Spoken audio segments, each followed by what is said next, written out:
Mr. Blair with Blaring A Push. I'm going to try to do a quick version of the colonization of Virginia. The Virginia colony had its first permanent settlement with the formation of the London Company of Virginia. That was a joint stock company that was created with the purpose of creating profit.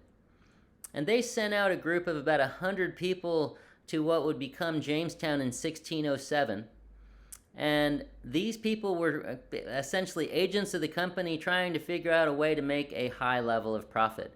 In 1607, they planted themselves at a kind of marshy peninsula 50 miles inland up the James River to protect themselves from the Spanish and to be close enough to the water to be able to connect back with the Atlantic port coasts in England. And it wasn't a great choice. It was those strategic reasons made sense, but it was a marshy area that led to a very poor health level in Colonial Virginia and Jamestown, and an extremely high death rate. As they landed, most of the people there did not see themselves as labor, and they were hoping to use Native Americans as laborers. But they also landed in the heart of a very strong Native American confederacy called the Powhatan Confederacy. The chief's name was Powhatan, and his famous daughter in this story is Pocahontas. While in the early years the colony scuffled mightily, they did have some effective leadership in the name of John Smith.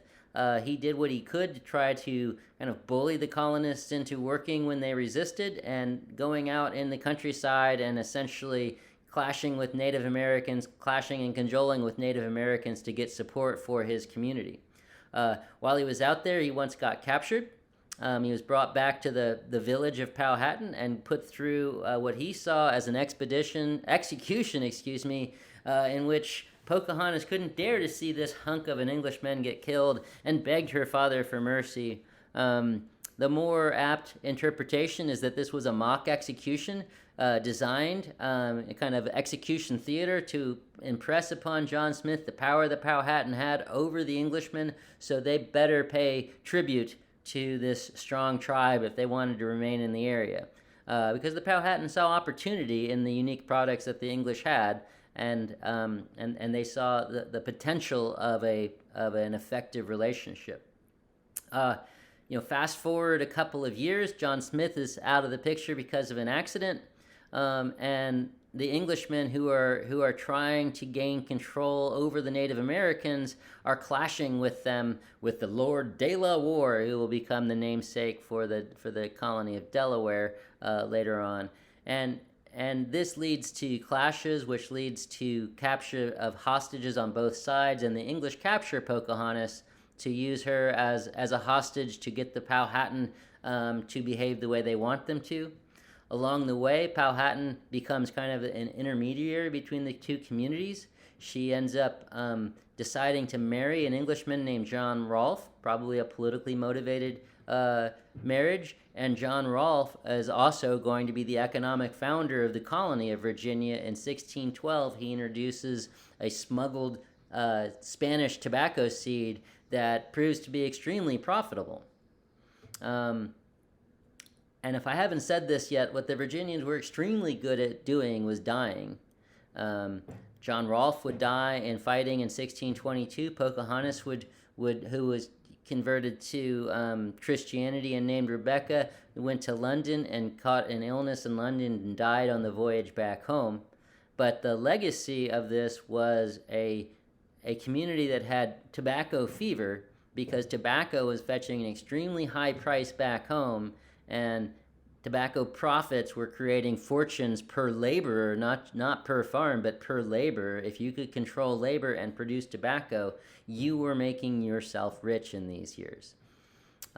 This led to a conflict with the Powhatan in 1622 that essentially was an all-out war with the brother of Powhatan, as Powhatan had left the scene, Opechancanough.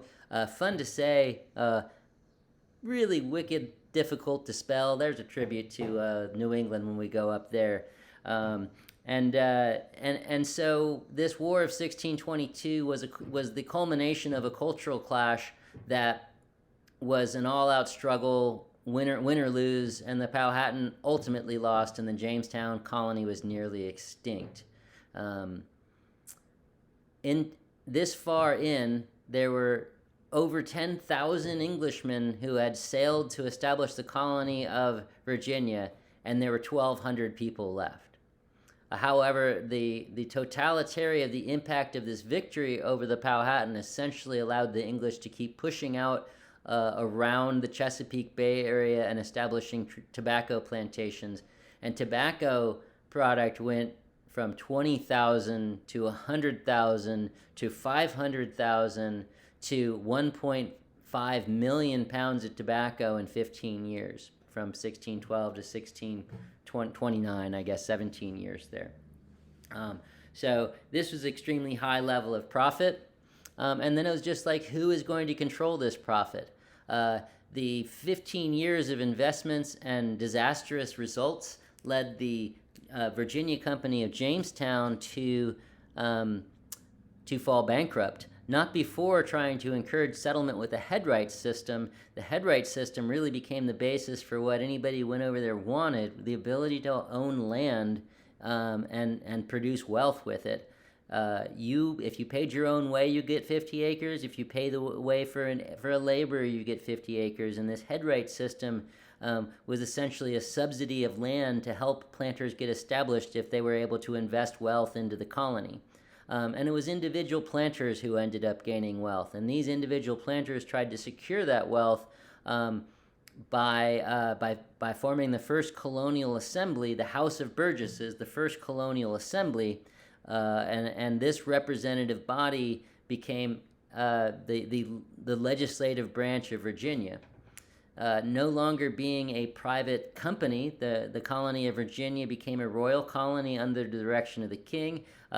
And it was placed, essentially under the Department of the Treasury. The Board of Trade is what it was really placed under, and that Board of Trade would appoint governors. So not directly controlled by the king, just as long as they're making some money and paying taxes, make sure things are going well. And royal governors on paper had a lot of authority, but they were paid by the legislature, this planter group. So in reality, the power of the purse controlled the governor.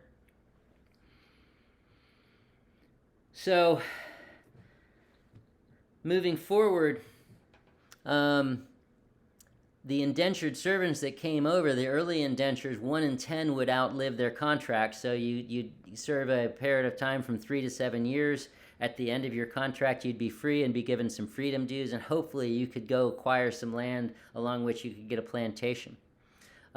Over the decades, indentured servants started living out their contract and looking for their opportunity, and at the same time, the best tidewater plantation land, which would be along riverways so you could create a pier and float it to the ocean or float it to Jamestown for sale, got bought up. So by the 1650s and 60s, a lot of indentured servants, while they might have been living the English dream of owning land, were owning land that was out on the frontier and inaccessible to the port city, and not of the more in the Piedmont and the hill country, and not of the quality in which you could create a plantation anyway.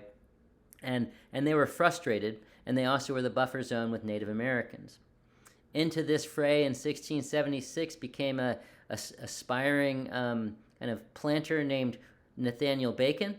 Nathaniel Bacon heard the pleas of frontiersmen when there was a Native American attack, who asked the governor, William Barclay, back in Jamestown. It's Berkeley, like Berkeley Allison's name, or Berkeley, California, but it's pronounced Barclay. And he being protected back east, did not want to invest colonial resources in sending an army out to create another war with Native Americans. And instead, Nathaniel Bacon went and raided Native American communities, the wrong ones, but made attacks on Native American settlements, and was declared an outlaw. And Bacon's group said, "You're going to declare me an outlaw? You and what army?" And they marched their army into Jamestown and sacked the city and chased Barclay out of the city.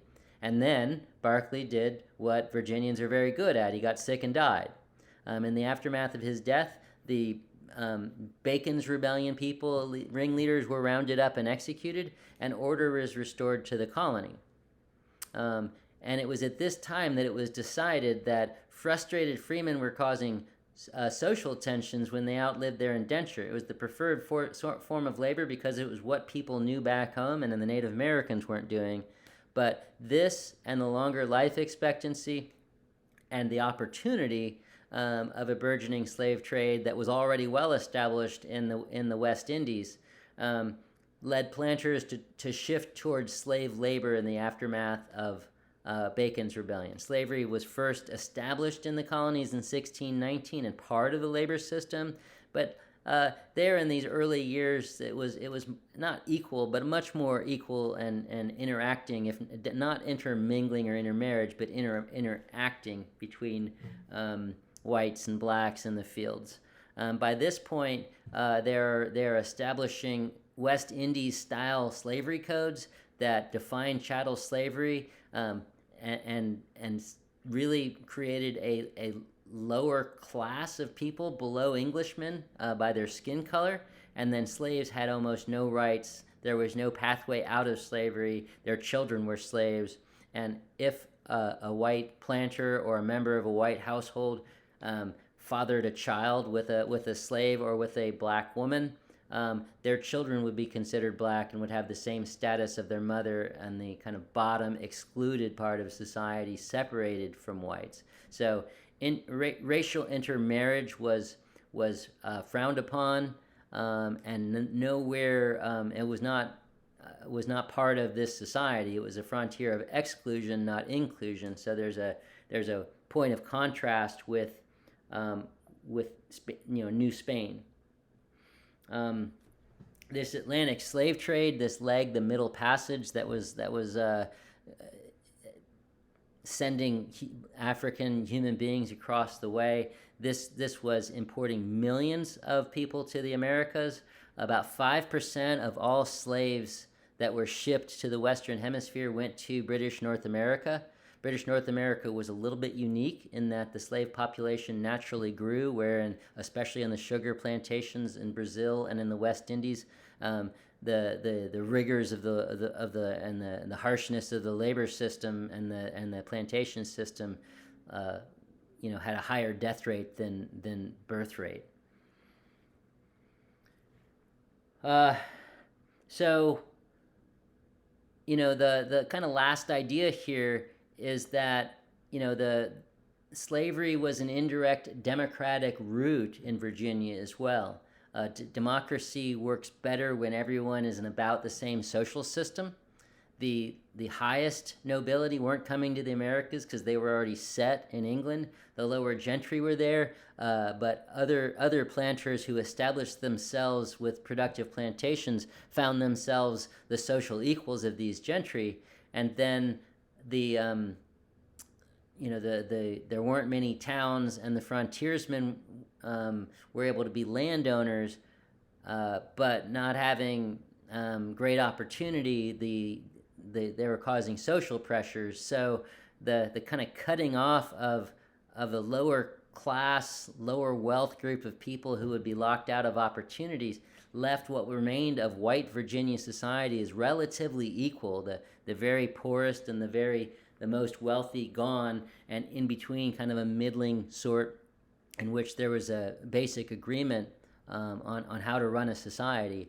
Now, of course, this is ignoring slaves and the population of freed slaves as being kind of cast out of this society of having a voice of Englishmen. But this created democratic conditions in which the legislature was used to essentially running the show, the representative body of the people of Virginia. So it's definitely a seed of democracy. Not sure if that point made perfect sense, but that is my mini lecture on colonial Virginia.